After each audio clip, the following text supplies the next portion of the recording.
Good afternoon, everyone. Welcome to our weekly Wednesday webinar. We're glad to have you here and also our guest speakers. I am going to shift to our,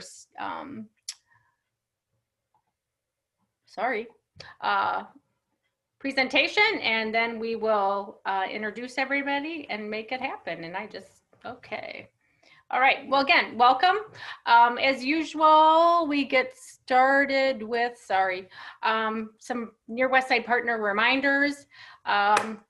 First and center, I don't know which one's bigger, the voting or the COVID. Both are very important. COVID is going crazy right now. Wash your hands, wear your masks. Thanks to Joaquin, he is doing what is being asked of us. And right now, stay home.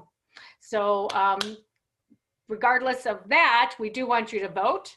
Hopefully by next week, we will see some downtick in that. And if you haven't voted by mail, you can go vote in person and up until Election Day. Last week, we had a great successful event at Fleet Street Oasis, which was turned into a pumpkin patch. So that was a wonderful afternoon, gorgeous day. And we had a number of families come and pick up pumpkins. They painted them, got some Pete's Pops out of the deal, and some nice warm cider. So we're looking forward to doing that event again next year. We thank the Fleet Street Business Group for getting that off the ground. Racial injustice still is top and center as well. So no justice, no peace. Let's make sure and make a good community in our neighborhoods. The neighborhood house food pantry is still open today, noon to 2, Thursday, 4 to 6. They also are taking donations of canned goods and produce, and also they need volunteers. So if you're interested in doing any of that, please go to the neighborhood house website and you can find more information. As usual, check our website out as well. There's plenty of information there to help you, especially related to COVID resources. The other big news here in the near West Side is our Choice Neighborhood Action Activities. And this is part of the HUD grant, and money was allocated to implement into the neighborhoods. So the projects that were proposed to HUD, and some are still awaiting final approval, but the basic categories are early action, and that includes what we call FATS Triangle, and that's a little triangle in the upper corner. That's at 35th and State Street, and that will be starting a total new renovation and look like a nice little park and make that intersection just so much more pleasing. So keep your eyes out. There's markers. We're waiting to see when something starts getting dug in the ground. So hopefully we'll be able to show that progress as it moves along. Another one is neighborhood markers. Money's allocated for each of the 7 neighborhoods to design a marker with a specific artist around a specific kind of guideline structure. So that is going on now. Take a look in your email. There's a resident survey, or there's a survey there. Again, go to the nearwestsidepartners.org website to put your feedback. We want that from our neighbors. And then we have a mural project going on. So I think many people are familiar with the Phoenix mural. There will be 6 or 7 murals that will be painted, and they will also be on some sort of removable product so that it can be relocated as necessary. The next project is the storefront improvement program, and we call that SIP for short, and you'll see it. Pete's Pops is an example of something that we're looking at to improve the business storefront. And so keep your eyes out for some of the businesses or the storefronts that will be getting some renovation and restoration. One of the very successful grant applications has been the New State Pocket Park, and there's a picture of that in the middle. Again, they have been working in several years and making great progress on opening up what used to be the State Street Theater. Yeah. So as usual, just keep looking. And finally, our streetscaping, and more importantly, the traffic calming on 27th Street has already started, and eventually we will see some planters go in to really slow down. The first stages right now are the painting, the temporary ballards, and then you'll see some planters. So lots of good stuff happening because of this HUD grant, and we need you to engage and go ahead and be part of the process. Resident surveys here, same example. Please take a look at your email. Go to our website. We really want to see what people are thinking about our neighborhood. We focus on safety, housing, and this is the way we can help move the ball in making sure that our community continues to grow and thrive. Today's webinar is focused on commercial and residential development in communities of color. And we have two guest speakers. To introduce them, our Associate Director, Lindsay St. Arnold Bell, will be doing the moderation and introducing our speakers. So Lindsay, I'm gonna let you take on over. Thanks. Thanks, Barb, and good afternoon, everyone. Thanks for joining us today. As Barb said, I'm Lindsay St. Arnold Bell. I'm the Associate Director at Near West Side Partners, and I'm really excited for our discussion today. Joining us are two champions for the City of Milwaukee and experts in their field. Please let me welcome and introduce Joaquin Altoro, CEO of WHEDA, the Wisconsin Housing and Economic Development Authority, and Lafayette Crump, the Commissioner of the Department of City Development. Mr. Altoro was appointed as WHEDA's CEO and Executive Director by Governor Evers in 2019. Joaquin is a leader and an expert in the field of community and economic development and has demonstrated his commitment to the City of Milwaukee throughout his career. Prior to his move to WHEDA, Joaquin spent 28 years working in both residential and commercial lending, most recently serving as Town Bank's Vice President of Commercial Banking. Currently, Joaquin serves as a member of the Governor's Interagency Council on Homelessness and on the boards of Forward Community Investments, LIFT Wisconsin, and the National Council of State Housing Agencies, among others. Mr. Altoro is a graduate of Cardinal Stritch University and has been recognized as one of the Milwaukee Business Journal's power brokers. Hey. We also have with us Mr. Lafayette Crump, who was appointed as Commissioner of the Department of City Development in 2020. Lafayette is a champion of economic growth and inclusion in Milwaukee. Prior to his appointment as Commissioner, Mr. Crump served as Chief Diversity, Vendor, and Engagement Officer at the Milwaukee 2020 Host Committee for the Democratic National Convention. And he is a graduate from Duke University School of Law. He's worked at several law firms throughout the Milwaukee area. During his time as Chief Operating Officer at Prism Technical Management, he served as a consultant on many of the most prominent development projects we see here in Milwaukee today, including the Northwestern Mutual Tower, the Fiserv Forum, and the streetcar. Mr. Crump is an adjunct professor of law at Marquette University and previously served as the president of the board of directors of Safe and Sound. So welcome to you both. I'll get us started with some questions. I do want to put a reminder to anybody joining us either here on Zoom or on Facebook to put your questions for our two panelists into the comments bar, and we will get to them at the end of our discussion.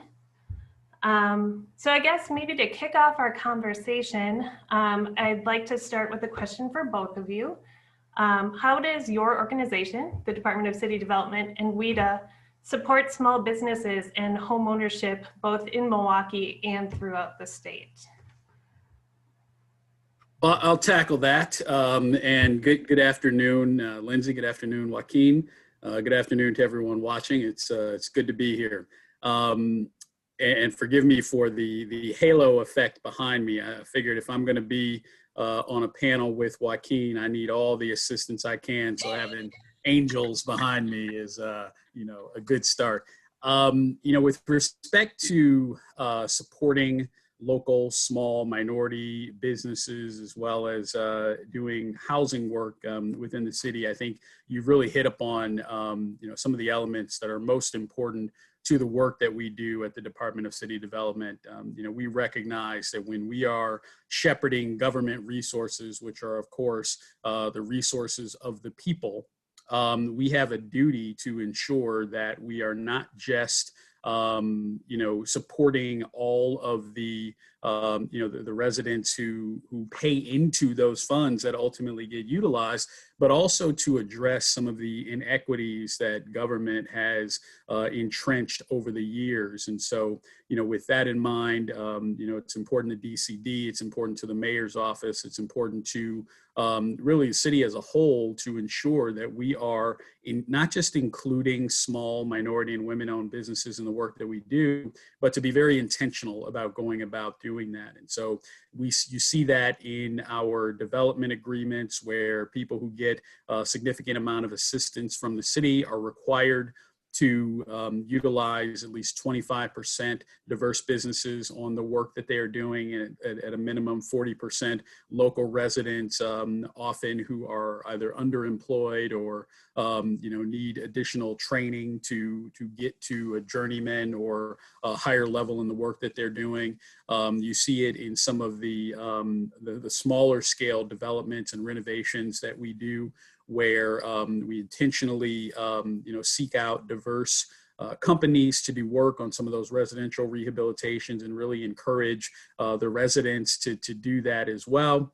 We also are big supporters at DCD of the ACRE, Associates in Commercial Real Estate program, which has been a great boon to both myself and to the CEO. And we really like to, when we're talking to developers, to make sure that they're looking at the next level, the next folks who are coming behind them, and to really diversify the landscape of who is developing work in the city of Milwaukee, who gets to put their stamp on what's going to occur, and who gets to make those decisions about the companies and the workers that are going to be a part of it. To put it succinctly, we try to have diversity and, including everyone in the DNA of all that we do, and hope that that emanates out to the partners that we work with.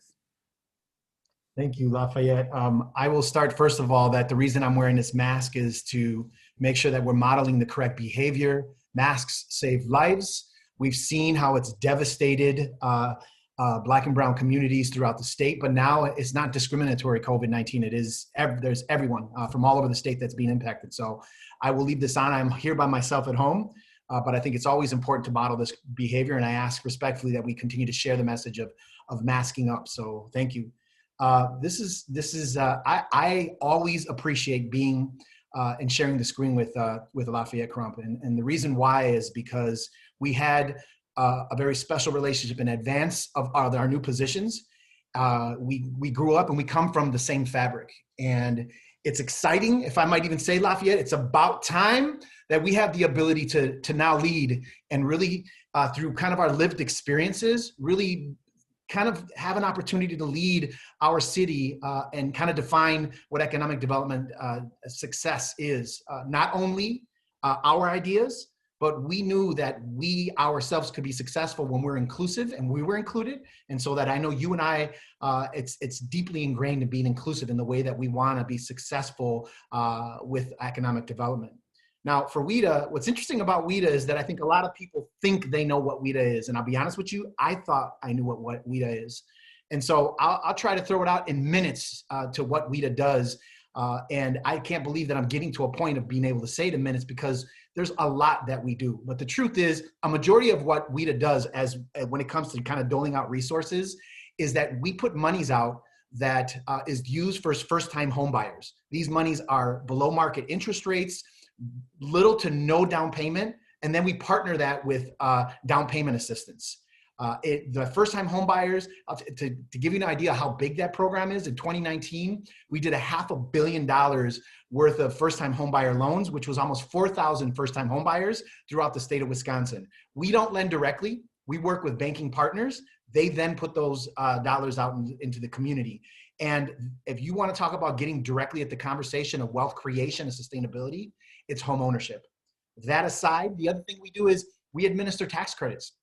tax credits that build, in most cases, multifamily affordable rental units throughout the state.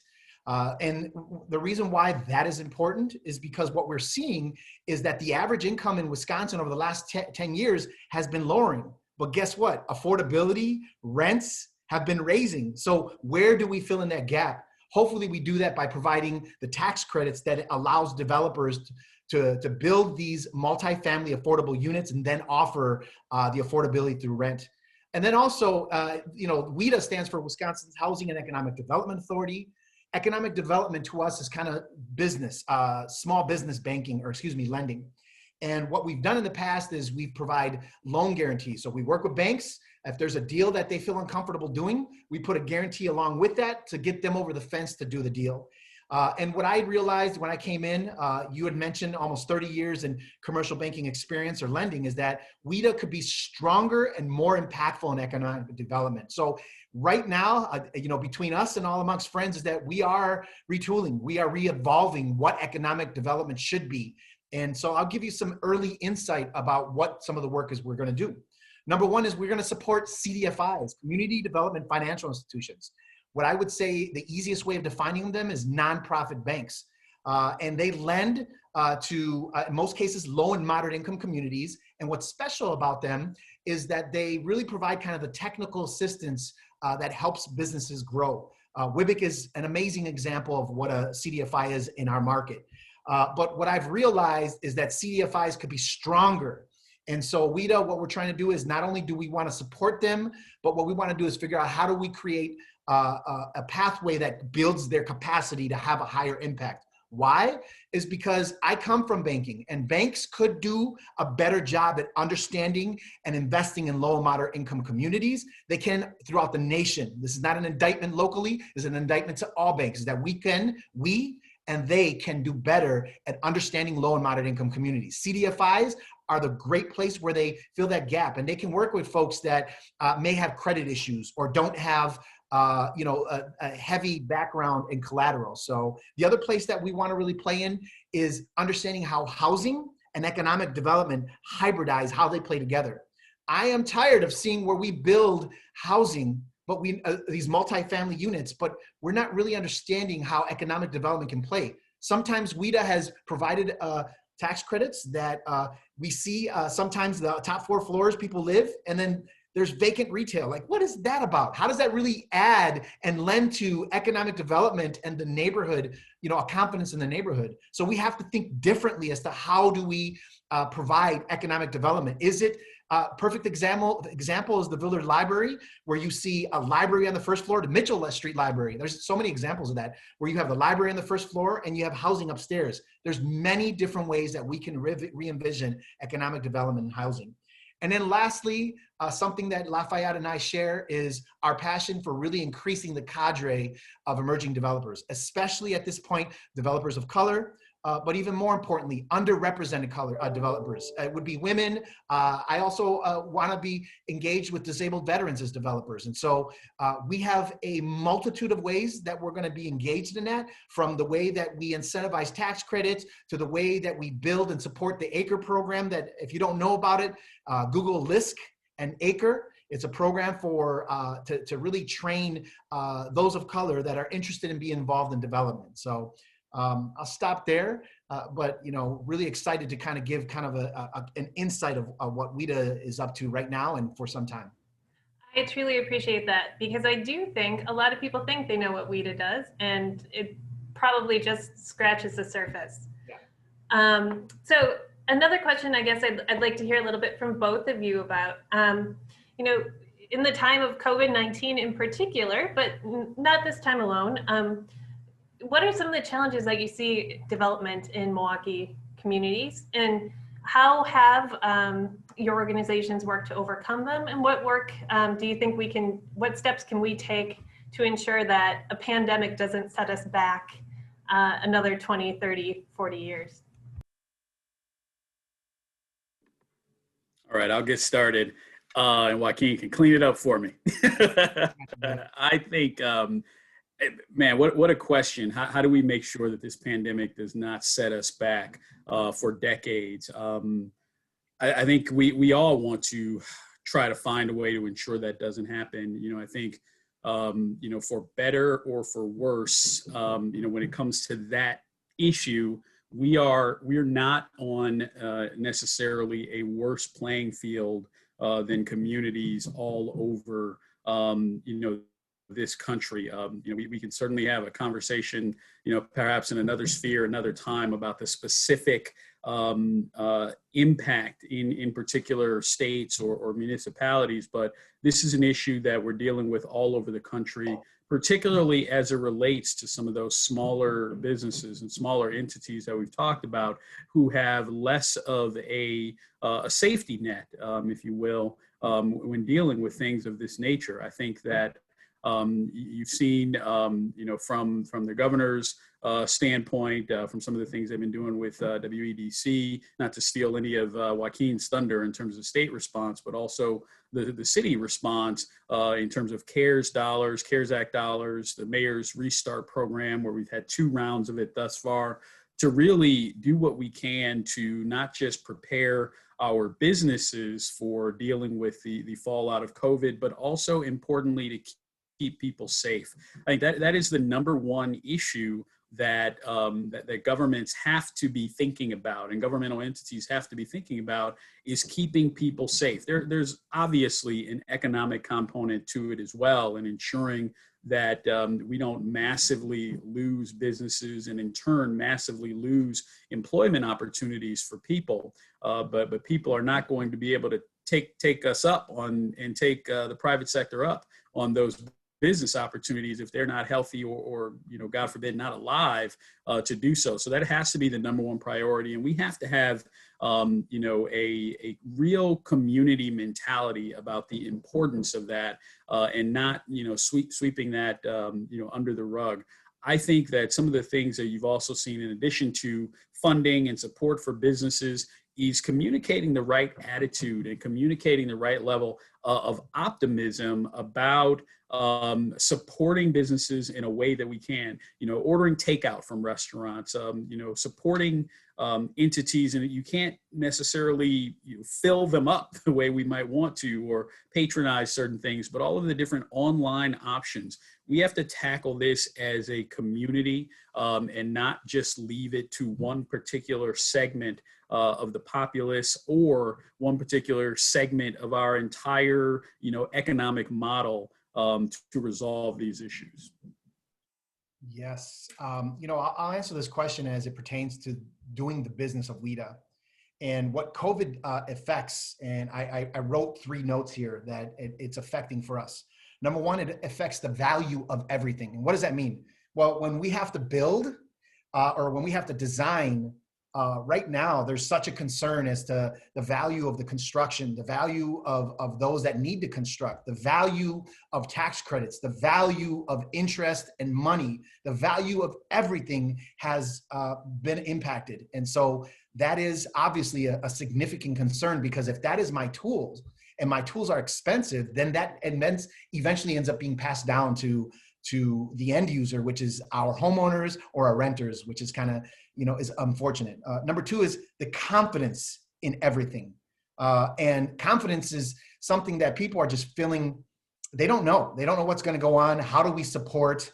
And I'm of the mindset right now at WHEDA that we do not wait. Right now, we have to think as if a post-COVID recovery is coming around the corner. So what are we doing right now at WHEDA to make sure that we're actively thinking, planning, and designing, because the pain is real, people are hurting, and housing is needed. And then also, lastly, are we thinking about the impacts of COVID, and how does that impact the way that we live? What does housing look like? What do office buildings look like? Because I had somebody the other day say that, let us get this vaccine, and I think people will forget that COVID existed. I can't answer if that's true or not. We've seen many things. 9/11 came and passed the other day, and folks didn't really get the respect that I think it should always get forevermore.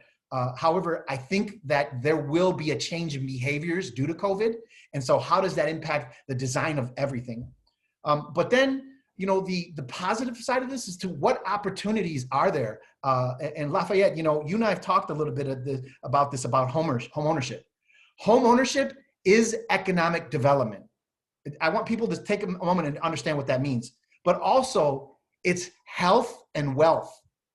And so there was this article, Lafayette, I just read it the other day and I thought it was interesting. It was on thehill.com and they called it the black tax. They said that there is something called the black tax when it comes to home ownership. And I'm gonna read a little bit about it.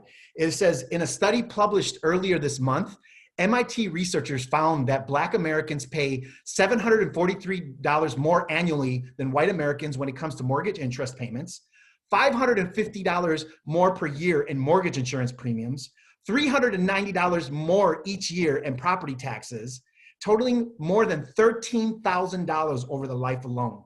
And they're calling that the black tax, Lafayette.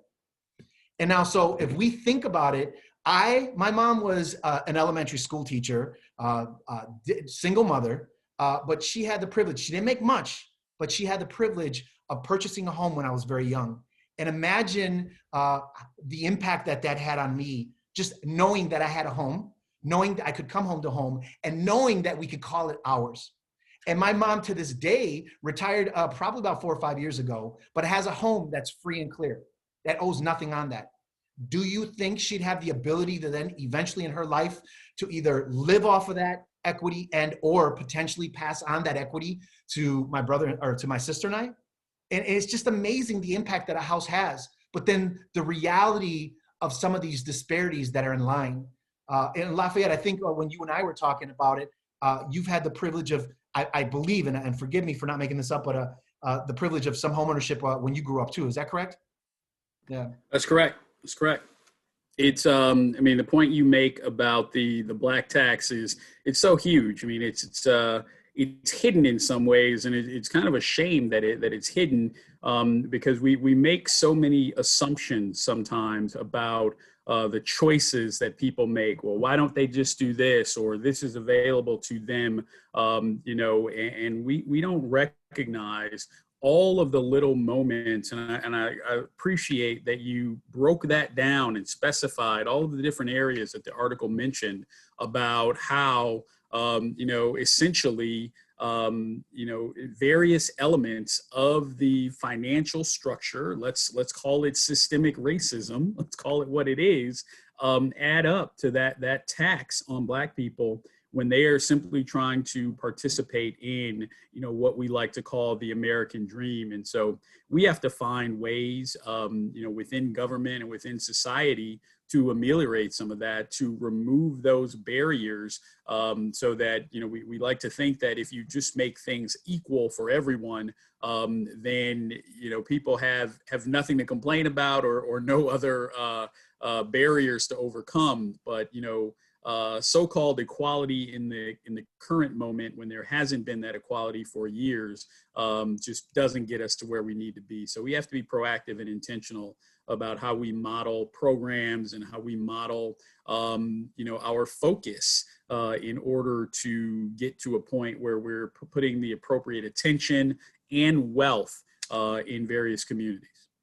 Lindsay, I think it would only be appropriate now to the type of work that WHEDA is doing, I guess at WHEDA, and even to hear directly, because I know that this is a very important topic to Mayor Barrett, wealth creation, sustainability in communities of color, and also home ownership. And so Lafayette, if you don't mind me, Commissioner Crump, if you don't mind me talking a little bit about what WHEDA is doing, and then maybe you can touch a little bit about the movement going forward on your side. And I will say that we are excited to be partners with the city of Milwaukee. The reason why on my side, why I haven't come out real quickly, at least on home ownership in Milwaukee, is because I've been about a year on the job at WHEDA. And to me, to walk out immediately first day and approach the city of Milwaukee and say, I want to do this, not even knowing what WHEDA can do, it to me is pure ignorance. And so I spent a significant amount of time internally understanding how the machine works. And I feel comfortable. And so there has been early conversation. Lafayette reached out to me very early to say WHEDA is important to home ownership in the city of Milwaukee. So I'm very excited for the conversation that has begun. But what I will say is that a couple things we're looking to do, at least for when it comes to the disparity of the homeownership of Black and brown communities. And by the way, this disparity, I speak now only in Black and brown communities, but disparity exists in rural communities, regardless of race. It exists amongst many different under-resourced and underrepresented communities.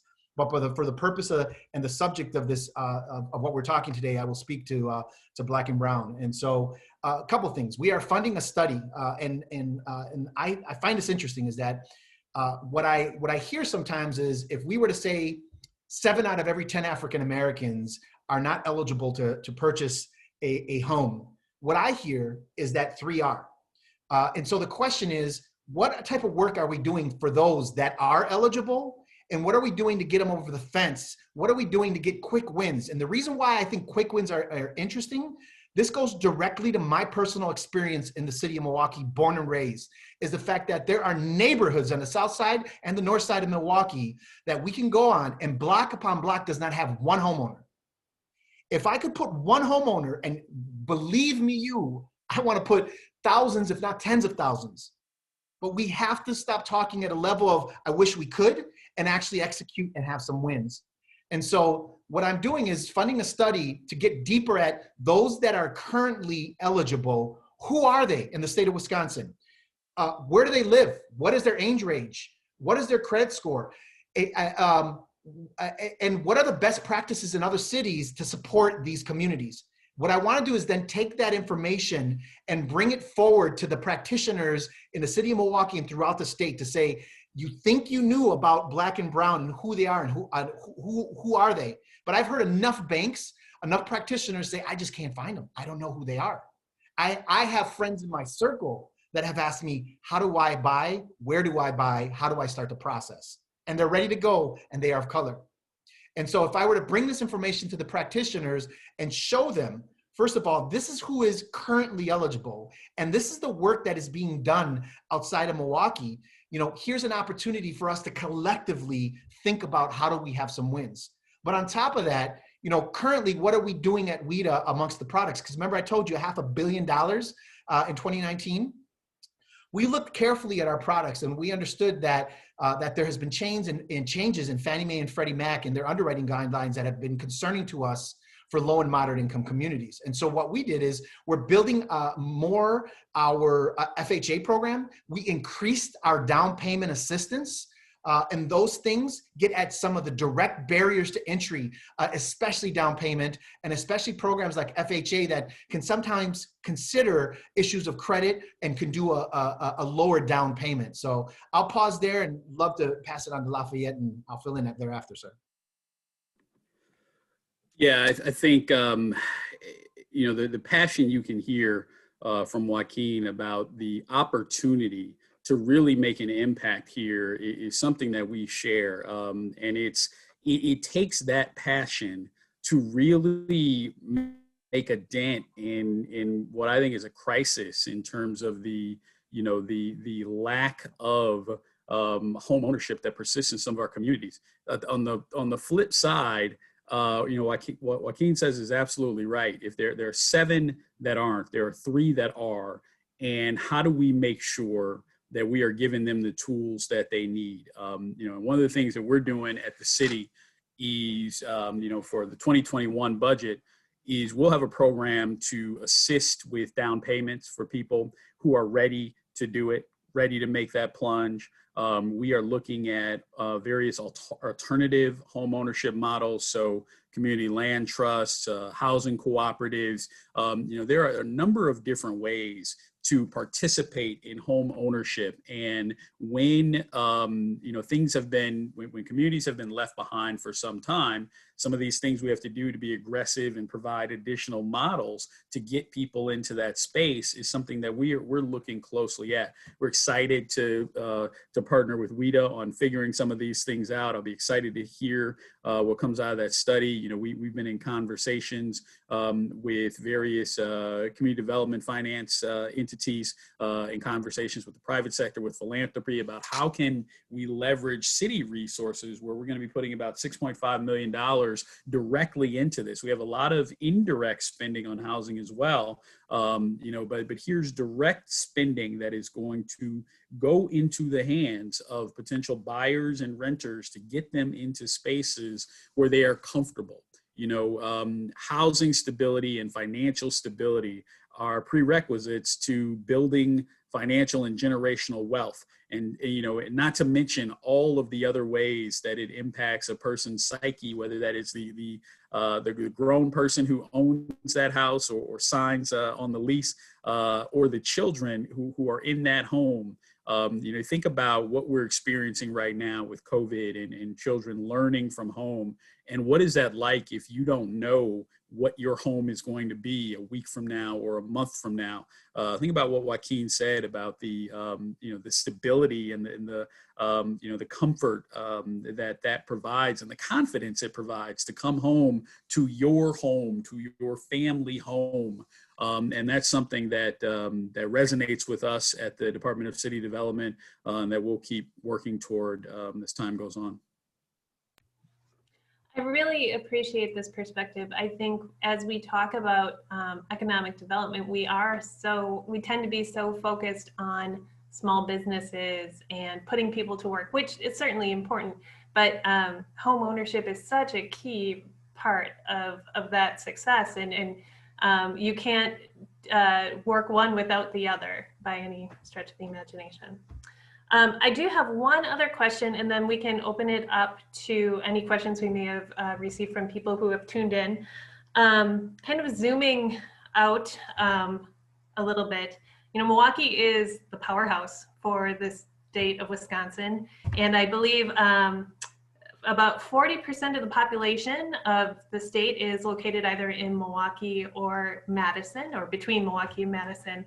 How does that shape development decisions? And how can we use this, our state status as a powerhouse, to kind of talk about uplifting young developers and businesses of color? Lafayette, if you don't mind if I start that, and what I would say is the one thing that I bring to the table and is really the conversation and the thought process of equity.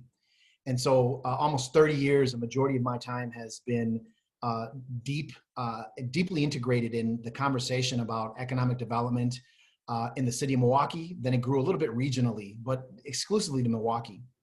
Now with my responsibility, and I thank Governor Evers for this opportunity and the appointment of this position, is that now my responsibility goes statewide.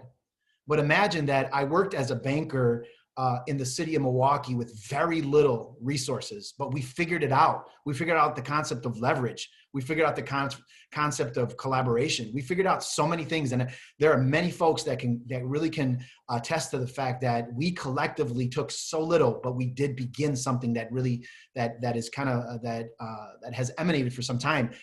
My personal work with Near West Side Partners, I've worked so hard at really making sure that I could bring whatever resources there, and I see even today how it continues to impact that.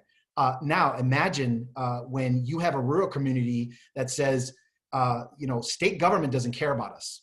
WHEDA doesn't care about us. All they care about is Milwaukee and Madison. I understand that feeling. I understand that because when I was in Milwaukee, I was saying they don't care about us. And you just can fill in any type of term you want for whoever they is.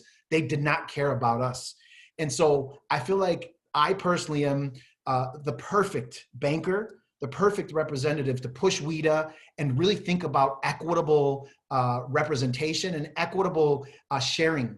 And so it is a difficult challenge, but to me, there's opportunity there, and really thinking about how equitably do we share the resources around. And so we are working diligently in rural communities. I'm very excited for the challenge. I've been challenged by rural communities. I've been asked point blank, what does that city boy know about rural communities? And I've told them exactly, who would you want representing you? And so it's been a privilege on that end. But what I will say is that, to tie it back to, and then pass to Lafayette, is the fact that the conversation about the urban-rural divide is something that I think is very interesting. And I have not taken that on yet as an opportunity and a challenge at WHEDA, but it is coming forward.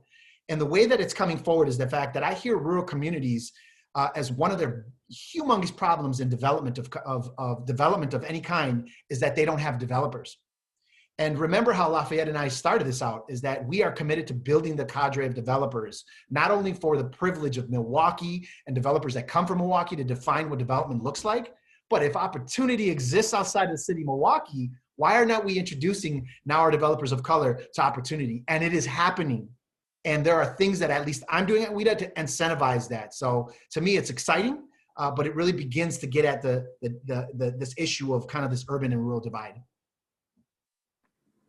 Yeah, I just to piggyback on that a little bit, I think it's a phenomenal point that Joaquin makes, that when you build up the cadre and the capacity of developers in the city of Milwaukee, and you develop, young, diverse, women, people of color, disabled veterans, all of the different people that we, in our different roles have the opportunity not just to introduce to development, but to help build their skill sets, to help get them involved with projects, to help get them mentored.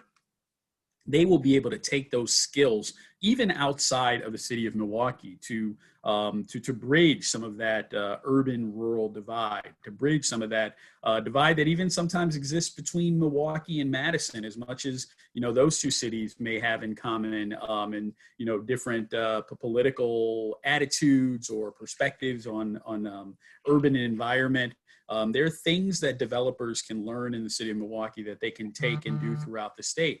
I think it's also the idea of instilling some state pride, of recognizing, we recognize that Milwaukee is very much an engine for this state. And I think there are a number of things that have kind of gotten in the way of that over the years, that we need to put aside and recognize that oftentimes what's good for Milwaukee is good for the rest of the state, and that there are things in other parts of the state that can also be impactful for us here in Milwaukee. There are business opportunities for Milwaukeeans out in other parts of the state. There's certainly tourist opportunities for Milwaukeeans throughout the state. And there are, opportunities to really, take, again, some of the skill sets that we learn here. There are young developers who I've talked to that have actually, they may learn how to do stuff here in Milwaukee, but their first projects have been in other parts of the state,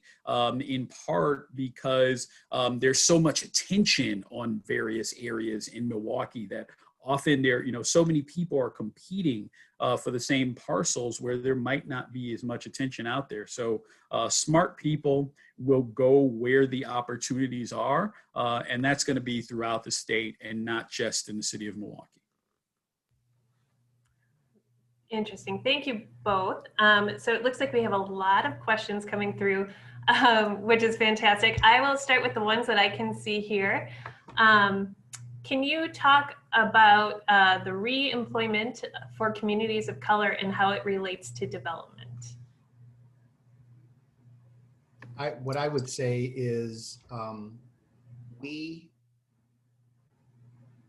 at WHEDA are thinking differently about, and you've heard me speak this before, thinking differently about when we build a building or we support home ownership, is the fact that it's not just about that building itself. We understand that a neighborhood is obviously what and where we can determine health, wealth, happiness. And so we are thinking and we are employing incentives that are getting developers to think about how their building impacts and integrates within a neighborhood. And then also as a part of the conversation of home ownership is how do we partner with organizations that are working in communities, and so that they're trying to have an impact, at a higher impact when it comes to home ownership. That then effectively impacts employment. And then I will also say, as something else that Lafayette mentioned, is that WHEDA is really working hard at procurement with vendors especially vendors that are underrepresented. That would be vendors of color, women, and disabled veterans. And we have seen tremendous success in the last year so that we can do contracts with vendors and really increase that twofold, threefold, tenfold. Yeah, I think it's not only ensuring that that people of color get opportunities to help build what is being built and what is being renovated and what is being designed in the city of Milwaukee, but it's also having conversations up front with those who are building, whether it be buildings, roads, streetcar tracks, streetcars themselves,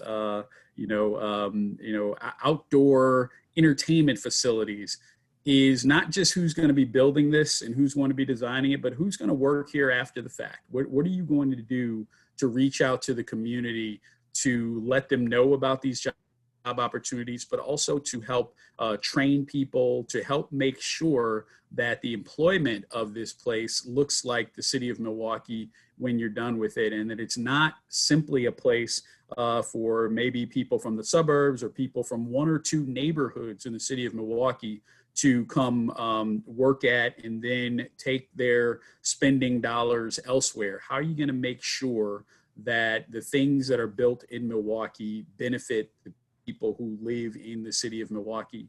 And so having those conversations, which can sometimes be uncomfortable, but they are always worthwhile to have those conversations and let people know what is important to you and what you see as having value. So, we'll keep moving that needle, not only with respect to construction, but also having those difficult conversations as well. Thank you. Commissioner Crump, this question I believe is for you. Is the city of Milwaukee considering supporting the idea of community land trust to increase the number of residents eligible for home ownership? A resounding yes to that question.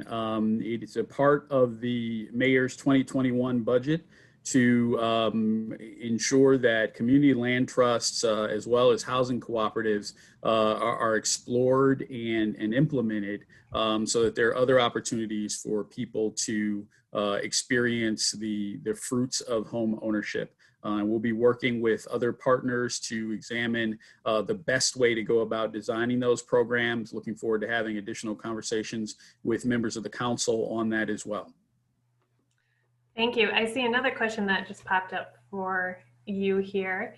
After your first months on the job, what are your impressions of economic focus of the city? My impression of economic focus of the city. So I can take that question a couple of different ways. The city as in the capital C city, so city government, but also our city as a whole, our populace, our business. I think I've entered city government at a precarious and complicated time. I started in mid-July.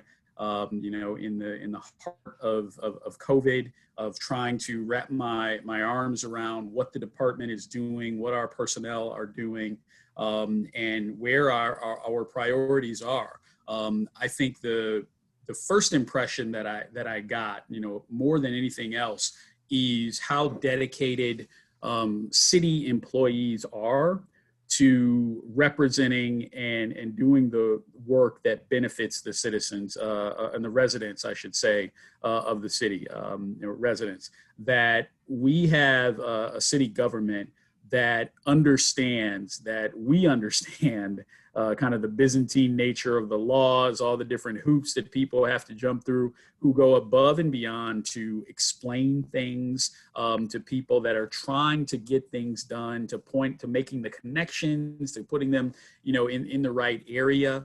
There's a recognition that we're going to get through this moment, as long as this moment lasts. We would love for this moment to be over at the end of 2020, but there are those who say, we'll be experiencing not just the impact of COVID into 2021, but many of the same, troubles that we experience now.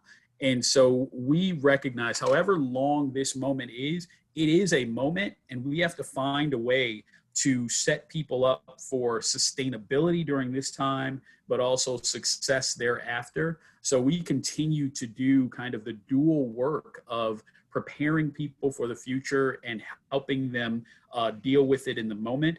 I think that, the things that we've experienced really since May of this year, June of this year, kind of this dawning awakening of systemic racism that exists throughout our society, and the impact that it has, not just on particular communities, but on individuals, is something that I've seen, corporations speak to a little bit more and be willing to have some of those uncomfortable conversations we talked about. And we have to turn those uncomfortable conversations into action. That cannot just be a moment. We hope COVID is a moment, but our sensitivity to racial issues and the things that we can do, those of us who have influence, those of us who have access, that can't just be a moment. We have to change permanently the way that we've done certain things. And when you have that interest coming from the top of organizations, it really resonates throughout. Can I have just 2 minutes to add to that? And I think this is important, and I think it's just perfectly placed but powerful at the same time, is the fact that we are at a unique time where we have ourselves an African-American gentleman from Milwaukee that has the ability to be a leader for the Department of City Development. We have to take time to understand that. We hear the conversation consistently about how Milwaukee loses its best and its brightest. And Lafayette is in a really interesting position where people will laud him for what he does, but be quick to criticize. And we have to do this differently in this darn city so that we don't lose the Lafayettes. What we have to do is support Lafayette. We have to lift him up. We have to educate him and not expect him to understand and know everything. That in itself is an issue that we have in the city and the state, and must stop immediately with leaders like Lafayette. And if I might jump on that train, like me. I can be vulnerable. I can be transparent at the fact that I don't know everything. If the governor would have said, I need to have a CEO to run WHEDA, guess what? I would have never been on that list. Lafayette knows through his shared and personal experiences of history of Milwaukee, and he's experienced things that maybe others have not. Lafayette has, the critical thinking skills that are needed. Lafayette has the courage to be able to push this forward. There are areas that I think he'd be first to say, I don't know, I don't understand, but we got to be okay with that. At the same time, we got to be okay with supporting him. And I think we need to continue to say this. We need to continue to support him, and we have to be there for him. And Lafayette, don't mess this up. Well, Joaquin, I'm glad you wrapped that up. I appreciate that so much. It is obviously, it's obviously about a lot more than just being supportive of me, but being supportive of what we're trying to do at DCD, and likewise, with yourself. I think, you are not saying those comments so that I turn around and say the same thing. But no, you're right. When people from this community are working to benefit the community as a whole, we have to support those people, and we have to support, their vision and the efforts of what they're trying to get done. And we can't expect folks to boil the entire ocean or the entire lake, here on the Fresh Coast at one time. Thank you to both of you for this dynamic and amazing conversation today. I will go back and say Joaquin did share the article, and it is in the chat. It's up from onthehill.com. It's regarding policy, and the title looks like 37 new research reveals affect Black tax African-American home ownership. So we can also get that posted so folks are able to access that. And that being said, this conversation has been amazing, and I think we're going to have to go to session 2 because we still have a lot of good questions in the hopper. Obviously, this is a topic of interest to our residents and greater community, so I think we have an opportunity to keep the conversation going. I will take a minute to wrap everything up. I will just switch gears to the PowerPoint if I can get myself to do that easily. I'm not. So we'll leave it at that. So thank you everybody so much for joining us. And we will take time to get back to any questions you had and hopefully extend this conversation. So thank you so much, Lindsay. Thank you very, very much, Joaquin and Lafayette. We appreciate your time. Have a good day, everyone. Thank you. Enjoy. Thank you, guys. Thank you. Goodbye.